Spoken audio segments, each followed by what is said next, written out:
আসসালামু আলাইকুম।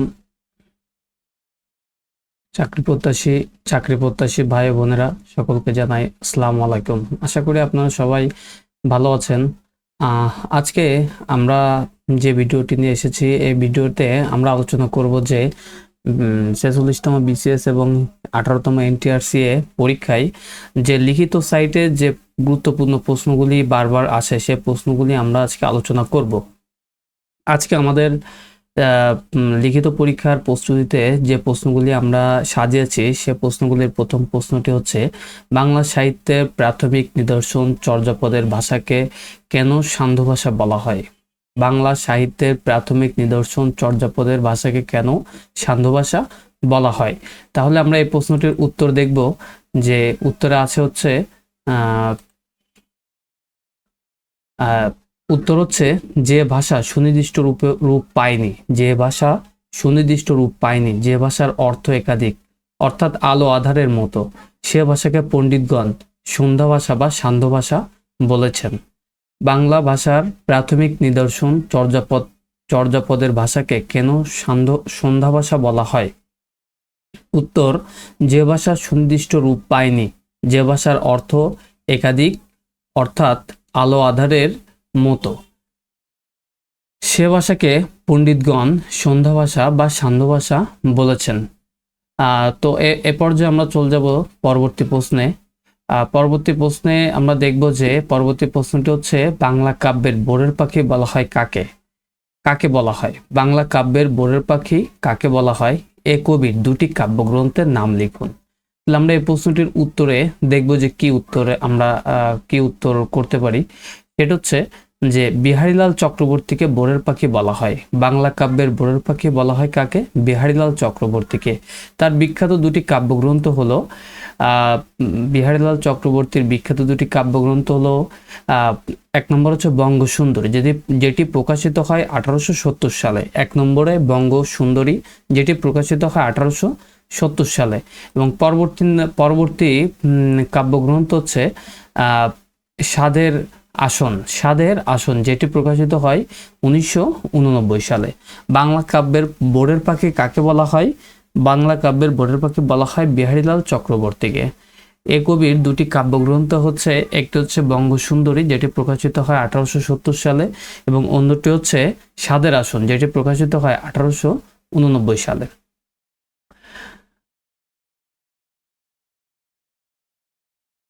পরবর্তী প্রশ্ন হচ্ছে সনেট কি? আমরা এই যে প্রশ্নগুলি আজকে এনেছি, প্রশ্নগুলি বিভিন্ন লিখিত পরীক্ষায় আসে, তো খুবই গুরুত্বপূর্ণ এই প্রশ্নটি।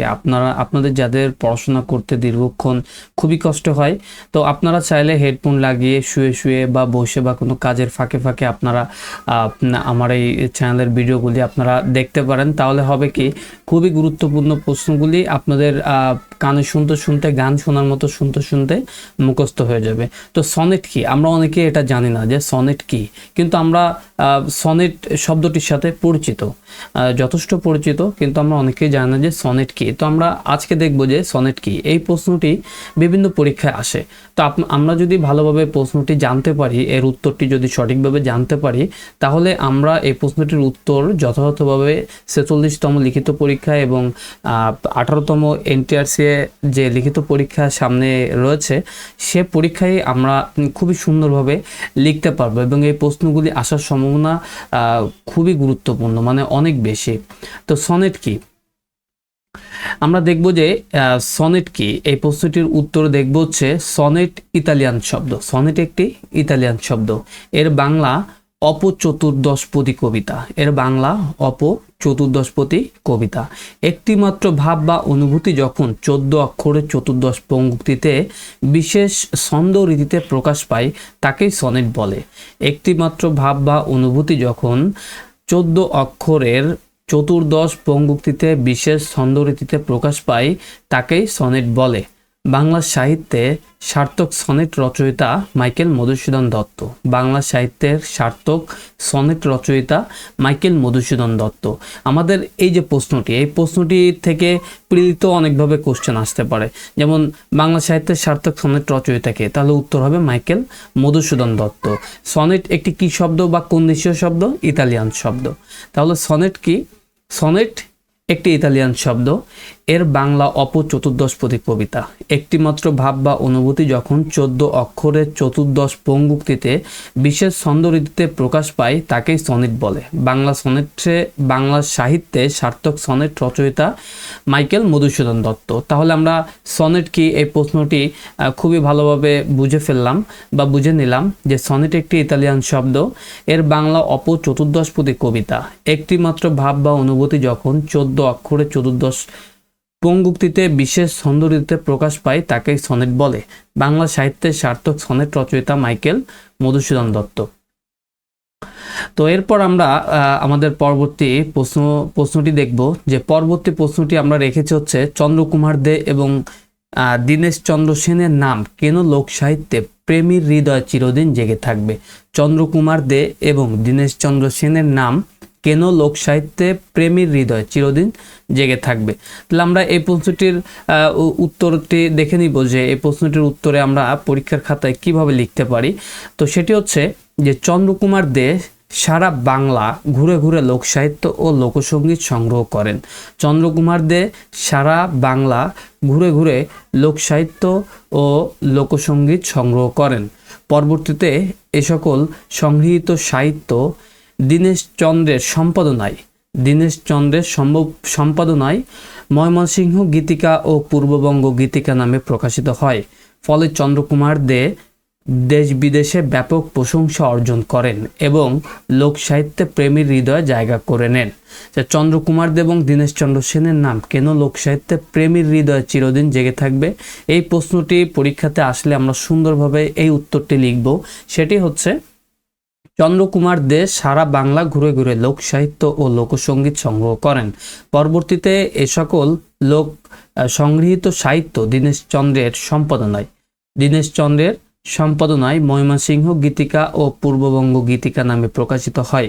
ফলে চন্দ্রকুমার দেশ বিদেশে ব্যাপক প্রশংসা অর্জন করেন এবং লোক সাহিত্যে প্রেমীর হৃদয়ে জায়গা করে নেন। তো আপনারা এই প্রশ্নগুলি বারবার শোনার চেষ্টা করবেন, কানে হেডফোন দিয়ে হোক বা আপনাদের কাজের ফাঁকে হোক, শুয়ে শুয়ে হোক, আপনারা শোনার চেষ্টা করবেন। দেখবেন 1 থেকে 2 বার শুনলে আপনাদের এটা মুখস্থ হয়ে যাবে। তো আপনারা যারা লিখিত পরীক্ষায় প্রস্তুতি নিচ্ছেন, তো আপনারা নিয়মিত আমার এই চ্যানেলটাকে ফলো করে রাখবেন। তাহলে লিখিত পরীক্ষার প্রস্তুতি বিষয়ে অনেক গুরুত্বপূর্ণ প্রশ্ন আপনারা পাবেন। যারা দীর্ঘক্ষণ পড়ার টেবিলে বসতে পারেন না, পড়তে পারেন না, দীর্ঘক্ষণ সময় ধরে আপনারা পড়া মুখস্থ করতে পারেন না, তো যারা অনেক কাজে ব্যস্ত থাকেন, চাকরি করেন, তো চাকরির ফাঁকে আপনারা কানে হেডফোন দিয়ে এই ভিডিওটি দেখতে পারেন। তো এই ভিডিওটি দেখলে আপনাদের অনেক উপকারে আসবে। তো আমাদের পরবর্তী প্রশ্নটি হচ্ছে কাজী নজরুল ইসলামের 3টি উপন্যাসের নাম লিখুন। এই প্রশ্নটিও খুবই গুরুত্বপূর্ণ, যেটা বিভিন্ন লিখিত পরীক্ষায় পূর্বে এসেছে। তো সেখান থেকে আমার এই প্রশ্নটি সংগ্রহ করা। তো কাজী নজরুল ইসলামের 3টি উপন্যাসের নাম হচ্ছে, আমরা দেখে নিব যে কাজী নজরুল ইসলামের 3টি উপন্যাসের নাম।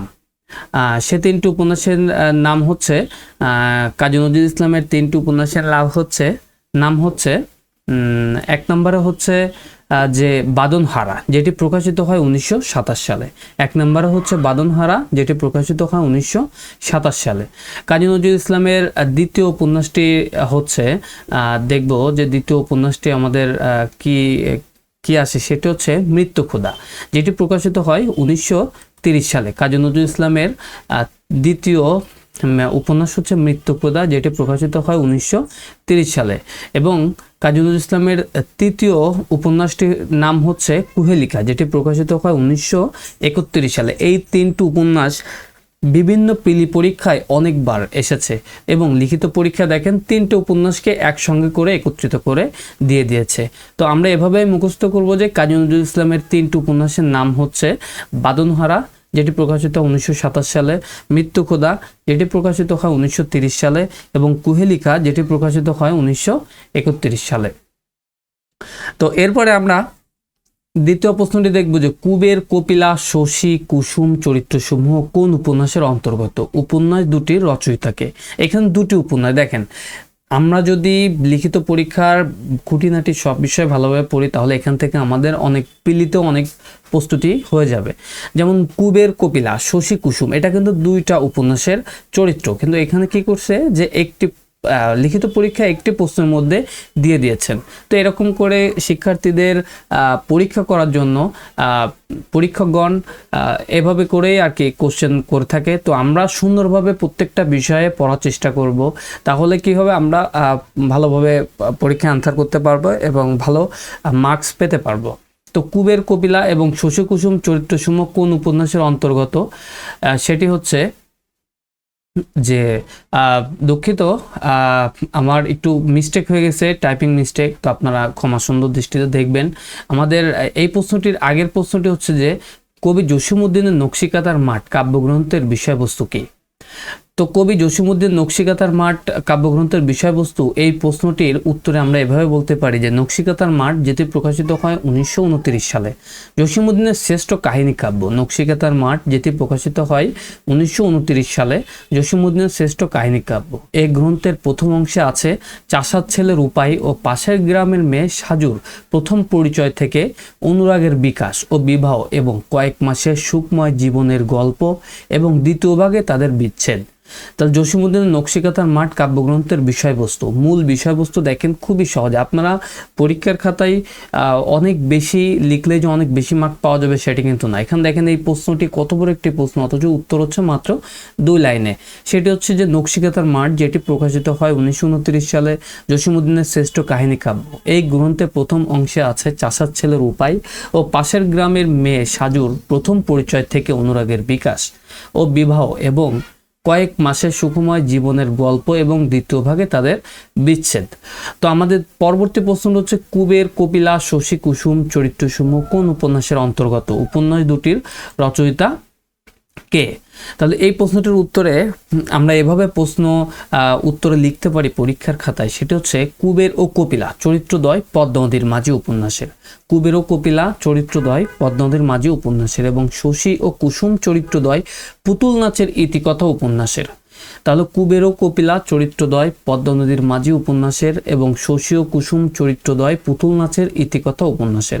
এই দুটি উপন্যাসের রচয়িতা মানিক বন্দ্যোপাধ্যায়। এই দুটি উপন্যাসের রচয়িতা মানিক বন্দ্যোপাধ্যায়। তো আমাদের পরবর্তী প্রশ্নে দেখব যে সেটি হচ্ছে যে বাংলা ভাষা যারা আধুনিক কবিতা সৃষ্টি করেছিলেন তাদের মধ্যে 5 জন প্রধান, এই 5 জন কবির নাম লিখুন। বাংলা ভাষায় যারা আধুনিক কবিতা সৃষ্টি করেছিলেন তাদের মধ্যে 5 জন প্রধান, এই 5 জন কবির নাম লিখুন।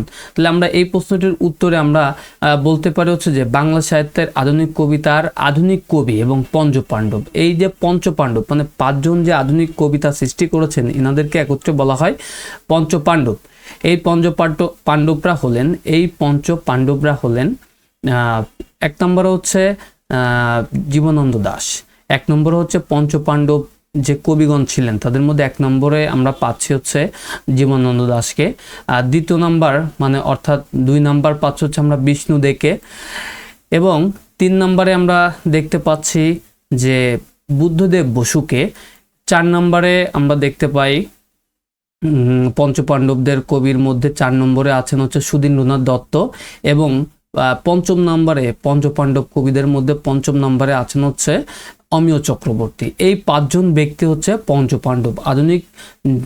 আধুনিক কবিতা সৃষ্টি জগতে এই 5 জন কবি হচ্ছেন পঞ্চপাণ্ডব, যাদেরকে একত্রে বলা হয় পঞ্চপাণ্ডব। তাহলে জীবনানন্দ দাশ, বিষ্ণুদেব, বুদ্ধদেব বসু, সুধীন্দ্রনাথ দত্ত এবং অমিয় চক্রবর্তী, 5 জন হচ্ছে পঞ্চপাণ্ডব কবি। আচ্ছা, এরপরে আমরা আমাদের পরবর্তী প্রশ্নে চলে যাব, যে দেখবো যে আমাদের পরবর্তী প্রশ্নে কি আছে। সেটা হচ্ছে বিভূতিভূষণ বন্দ্যোপাধ্যায়ের পথের পাঁচালী উপন্যাসের উপজীব্য বিষয় সংক্ষেপে উল্লেখ করুন। বিভূতিভূষণ বন্দ্যোপাধ্যায়ের পথের পাঁচালী উপন্যাসের উপজীব্য বিষয় সংক্ষেপে উল্লেখ করুন। তো আমি আবারও বলছি যে আপনারা যারা 46তম BCS এবং 18তম এনটিআরসি লিখিত পরীক্ষায় প্রস্তুতি নিচ্ছেন, তো তাদের প্রস্তুতিটাকে আরেকটু সহযোগিতা করার জন্য আপনারা আমার এই চ্যানেল এই ভিডিওগুলি একটু ফলো করে রাখবেন বা আমার চ্যানেলটিকে একটু ফলো করে রাখবেন।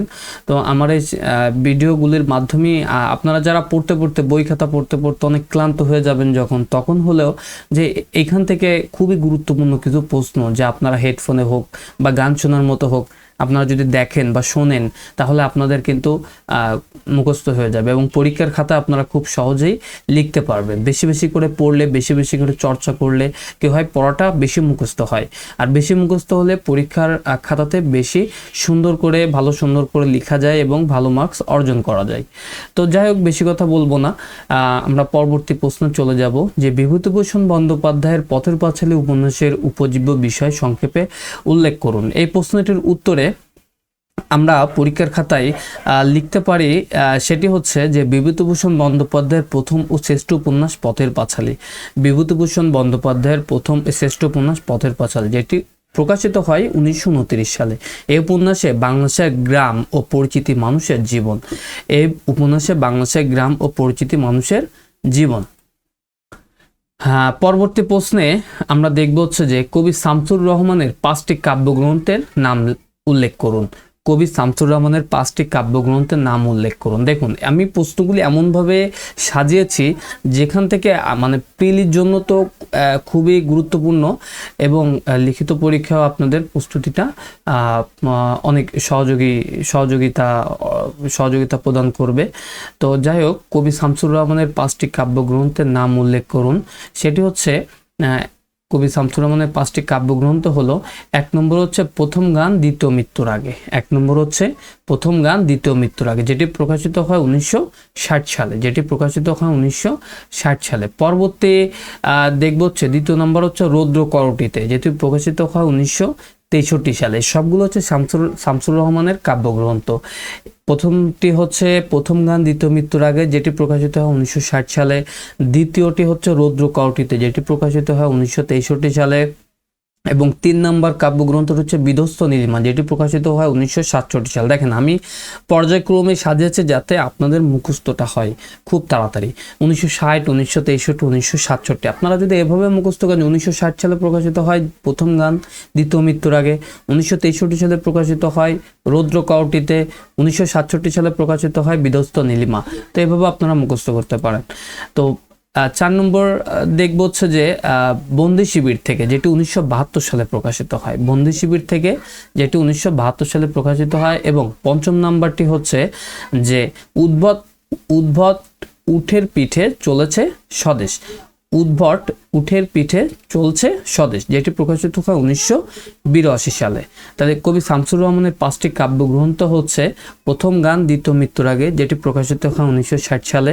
দ্বিতীয়টি হচ্ছে রৌদ্র করটিতে, যেটি প্রকাশিত হয় 1963 সালে।